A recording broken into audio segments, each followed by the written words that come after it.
மாண்புமிகு பேரவைத் தலைவர் அவர்களே, நிலவரித்துறை மாவட்ட நிர்வாகம் இயற்கை சீற்றங்கள் குறித்த துயர் தணிப்பு மற்றும் இழப்பீடுகளும் ஒதுக்கீடுகளும் ஆகியவை பற்றிய மானிய கோரிக்கைகளின் விவாதத்தில் கலந்து கொண்டு உரையாற்றிய மாண்புமிகு உறுப்பினர்கள், வருவாய்த்துறையினுடைய பல்வேறு ஆக்கப் பணிகள் பற்றியும் வருவாய்த்துறை மேற்கொண்ட மேம்பாட்டு திட்டங்கள் பற்றியும் தங்களுடைய கருத்துக்களையும் பரிந்துரைகளையும் இங்கே வழங்கி இருக்கின்றார்கள்.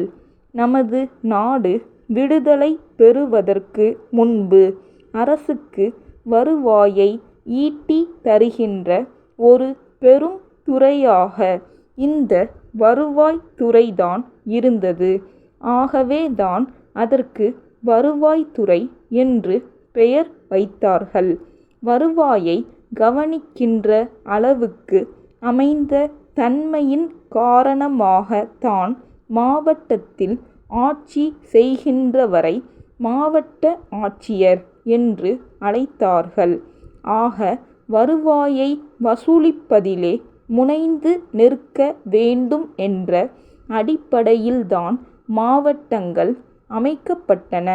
ஆனால் இப்பொழுது மாவட்ட ஆட்சி தலைவருக்கு இருக்கின்ற பொறுப்புகளும் கடமைகளும் அவர் ஏற்று செய்ய வேண்டிய பணிகளும் விரிவு அடைந்திருக்கின்றன. அந்த வகையிலே பார்க்கின்ற போது எப்போதுமே வருவாய்த்துறைக்கு ஒரு விதத்தில் முக்கியத்துவம் உண்டு என்றாலும், நாடு விடுதலை பெற்றதற்கு பிறகு அதன் முக்கியத்துவம் வேறு வகையிலும் அதிகரித்தது.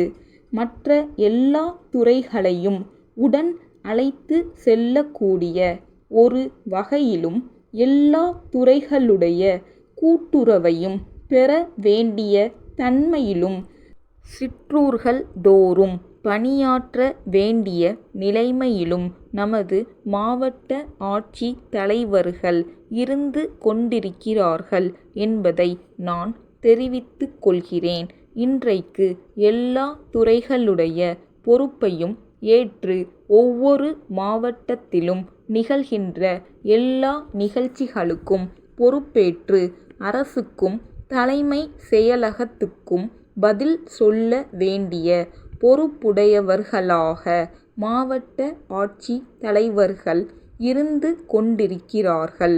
ஆகவேதான் மாவட்ட ஆட்சி தலைவர் என்ற பொருத்தமான பெயரை நாம் வைத்திருக்கிறோம். மாவட்டத்தினுடைய ஆட்சி முழுவதும் மாவட்ட ஆட்சி தலைவரிடத்திலே இருக்கிறது. அதனால் எந்த துறையில் எந்த நிகழ்வு நடைபெற்றாலும் அது மாவட்ட ஆட்சி தலைவரின் மூலமாகத்தான் நடைபெறுகிறது. சட்ட ஒழுங்கு பிரச்சினை, வறட்சி துயர் தணிப்பு பணி, வெள்ள தணிப்பு பணி, குடும்ப நல திட்டம், சுகாதார மேம்பாட்டு பணி, தன்னிறைவு திட்டங்கள் போன்ற எந்த பணியாக இருந்தாலும் அவை ஒழுங்காக நடைபெறுகின்றனவா என்று கண்காணிக்கின்ற பொறுப்பை மாவட்ட ஆட்சி தலைவரிடத்திலும் அதன் சார்புடைய வருவாய்த்துறை அதிகாரிகளிடத்திலும் அரசு ஒப்படைத்திருக்கிறது. அவர்களும் மிக சிறந்த முறையில் பணியாற்றி வருகிறார்கள். அந்த அடிப்படையில் பார்க்கின்றபோது ஒரு காலத்திலே அதிகமாக வருவாய் ஈட்டி தருகின்ற ஒரு துறையாக இருந்த நிலைமை மாறி இன்றைக்கு அதிகமான செலவுக்கு காரணமாக இருக்கின்ற ஒரு துறையாக உள்ளது என்பதை நான் உறுப்பினர்களுக்கு தெரிவித்துக் கொள்ள கடமைப்பட்டிருக்கிறேன். சென்னை குமரன் நிறுவனத்தின் செயலாளர், தாம்பரம் அண்ணா சாலை, திரு. கோபால் அவர்களுக்கு எழுதிய 5/1/86 தேதியிட்ட கடிதம் அன்புடையீர் தங்களின் 2/1/86 தேதியிட்ட கடிதம் கிடைத்தது. எங்கள் நிறுவனம் அரசு அங்கீகாரம் பெற்ற வீட்டு மனைகளையே விற்பனை செய்து வருகிறது. இதுவரை நாங்கள் 15 இடங்களில் வீட்டு மனைகளை அறிமுகம் செய்து அனைத்து மனைகளும் உடனடியாக விற்பனையாகிவிட்டதுடன் மனைகளை வாங்கிய அனைவரும் வீடு கட்டி குடியேறியும் விட்டார்கள். வீட்டு மனைகளை வாங்கியவர்கள் வீடு கட்ட முற்படும்போது கட்டட அனுமதிக்காக மாநகராட்சியை அணுகினால் தொல்லை கொடுக்காமல் அதிகாரிகள் உடனடியாக அனுமதி வழங்குவார்களா என்று கேட்டிருந்தீர்கள். முதலாவதாக, எங்கள் நிறுவனம் குறுகிய காலத்தில் மக்களின் நன்மதிப்பை பெற்ற ஓர் அமைப்பு.